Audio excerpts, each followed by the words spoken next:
പരിശുദ്ധാത്മാവ് പറയുകയാണ്, സാത്താൻ താനും വെളിച്ചദൂതന്റെ വേഷത്തിൽ വരുന്നു. പട്ടി കടിക്കാനായിട്ട് വന്നാൽ നമുക്ക് ഓടിക്കളയാം, കാരണം നമുക്കറിയാം അത് കടിക്കാൻ വരികയാണെന്ന്. പാമ്പ് വന്നാൽ നമുക്കൊരു വടിയെടുക്കാം.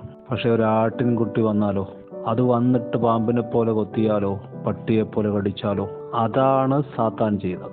വെളിച്ചദൂതന്റെ വേഷത്തിൽ സാത്താൻ വരുന്നു. ആദ്യം തൊട്ടേ അവന്റെ പരിപാടി എങ്ങനെയാണ്? ഏദൻ തോട്ടം മുതൽ സാത്താൻ ഒരു അഭ്യുദയകാംക്ഷിയെ വരുന്നത്. ചതിക്കപ്പെട്ട് കഴിഞ്ഞാണ് മനുഷ്യൻ തിരിച്ചറിയുന്നത്. അതുകൊണ്ട് അപ്പോസ്തലനായ യോഹന്നാൻ എഴുതി വെച്ചു, ആത്മാക്കൾ ദൈവത്തിൽ നിന്നുള്ളവയോ എന്ന് വിവേചിപ്പിൻ. ഇത് അന്ത്യകാലമാണ്. മനുഷ്യരാണ് വരുന്നത്, പരിചയക്കാരാണ്, ബന്ധുക്കളാണ്.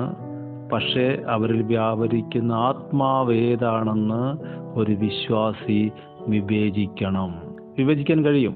അതിനുള്ള കൃപ ദൈവം തന്നിട്ടുണ്ട്. ഒന്ന് പ്രാർത്ഥിക്കുക, ദൈവത്തോട് ഒരാലോചന ചോദിക്കുക. വലിയ അപകടങ്ങളെ ഒഴിവാക്കാം.